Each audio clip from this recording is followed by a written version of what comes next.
So if you take a look at this version of the game compared to any other year, like it looks like a broadcast. It looks photorealistic at times. And a lot of that is due to lighting.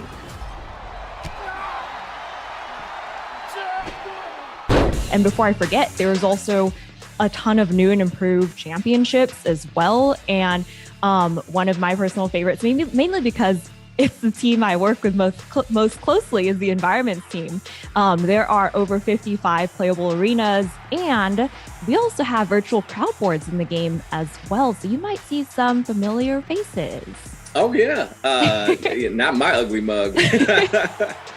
All right, we know what y'all been waiting for. So we have some folks in the waiting room. I'm going to go ahead and invite all of them in.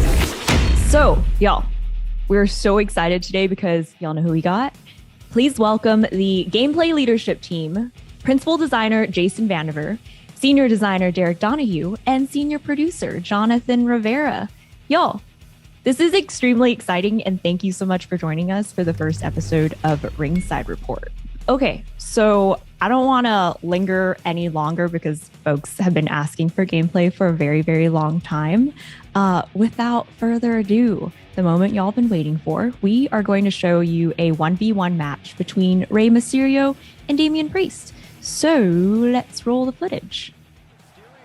So at this point, one of the things we very intentionally called out to our fan base is that we have a redesigned gameplay experience. And starting with Jason, can you talk about what that means to you and how gameplay hits different? In WWE 2K22, we have a completely new animation system. This system has allowed us to greatly improve the look and the feel of the characters. Basically, everything from the way the characters move and they traverse through the world to how they align with each other during attacks has been completely overhauled and redone. Players are going to notice a significant difference the moment they pick up the controller. The characters are way more responsive than they've ever been. You no longer feel like you're fighting to control your character to get them into position to do what you want them to do. Strikes, dives, springboards, they all connect more precisely. And that's also something that we really struggled with and took to heart and tried to resolve this year. Another key change that we've made to the game engine this year is our physics system. While the series has always had Havoc to some degree, it was primarily used for only hair and cloth simulation. For 2K22, we've completely integrated Havoc into gameplay, which has allowed us to introduce things like breakable props. The kendo stick starts to fray the more you use it. Tables, they break more dynamically. The chair even breaks. And even elements within the environment itself are now dynamically breaking, such as like the corner barricade, instead of relying on a canned sequence animation. It's a really big change and has helped to make the entire gameplay experience feel more dynamic. Awesome. Derek, same question. So for me, when we sat down to figure out how we were going to change gameplay for 2K22, one of the biggest things that we put as a priority was making sure the game is fun in a pick up and play kind of way. I want to be able to hand the controller to my friend who doesn't know anything about WWE, and I want them to still be able to have a good time and be able to just kind of hop in with me.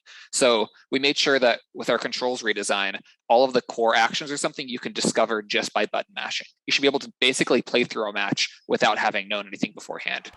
But another big priority for us with that is making sure we're not, smoothing over a lot of the details that returning fans like. So all of the high level of control that you expect to have with your character, all of the high degree of customization you expect, all of that still remains. Okay, so you've mentioned new controls and mechanics. Combat itself is centered around 3 inputs: light attacks, heavy attacks, and grapple. So in this cycle specifically, what do those terms mean? So light attacks, those are your quick strikes, the fastest attacks in the game. Heavy attacks, those are kind of like strong strikes from previous years. They're bigger, slower strikes, but they deal more damage. And then finally, grapples, those are where some of the bigger changes come into play. So you press the grapple button once to lock up with your opponent, but then from there you can press light, you can press heavy.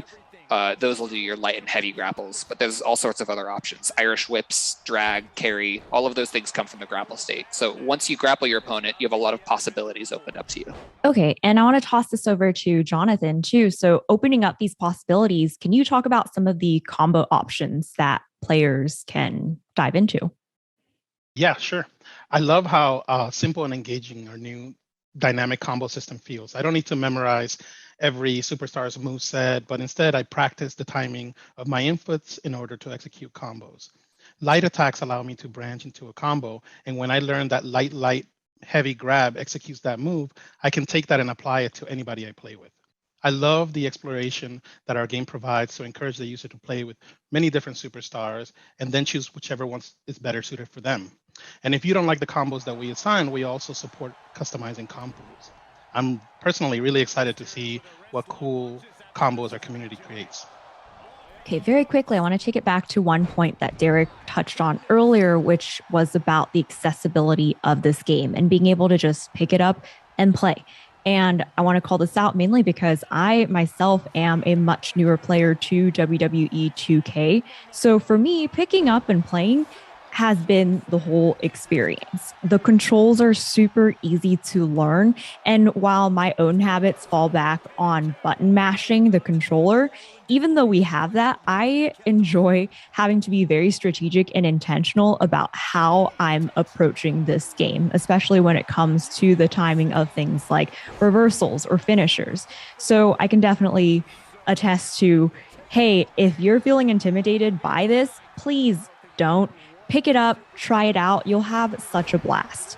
But also, if you're a vet and you've been playing this for a long, long time, can y'all talk about how vets can better show off their moves and what that means for the overall strategy of their experience?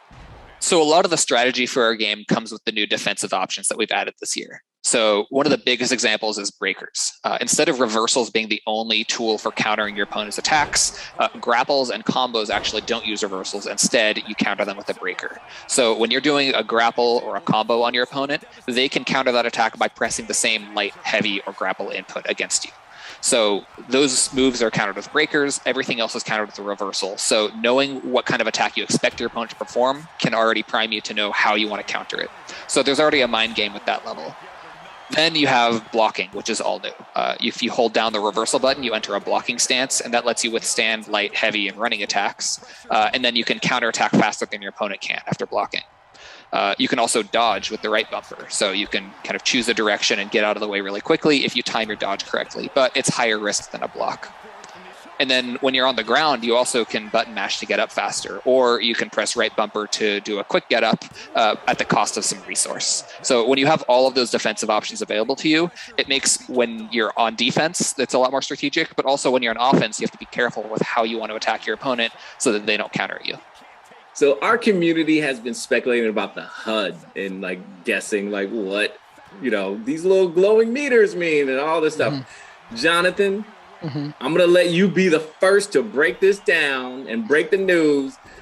And let's dive into the HUD and give the community some clarity here.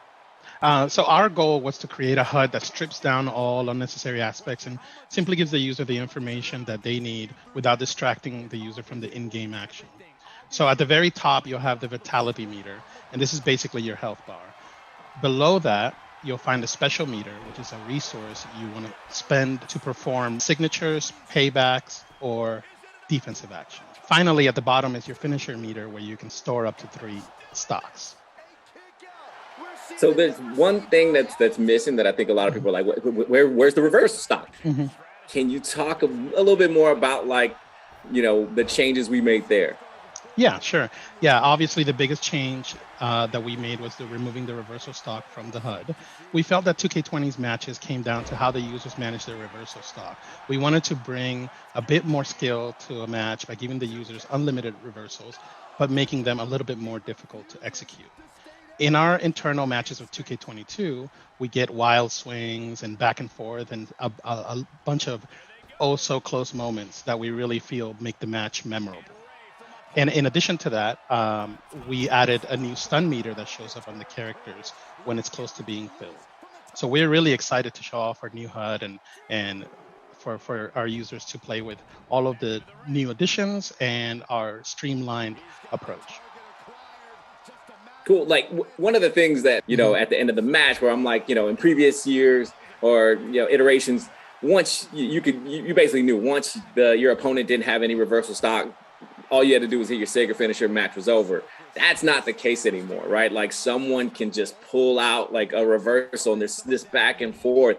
And so Derek, can you talk about how strategy is incorporated into that part of this new mechanic? Yeah, so with reversals no longer being on a limit, that opens up a lot of possibilities for how your opponent can counter you, right? Like they could always pull a reversal out, or if you're using combos and grapples, they could hit you with a breaker. But the stun meter that Jonathan mentioned earlier, that's one of your biggest tools for making sure that you can pull off your biggest moves without getting countered. So lighter attacks, while they don't do as much damage to the vitality of the opponent, they're better at filling your opponent's stun. And if you can get their stun meter filled, that's your opportunity to perform an attack without the risk of getting a reversal or a breaker.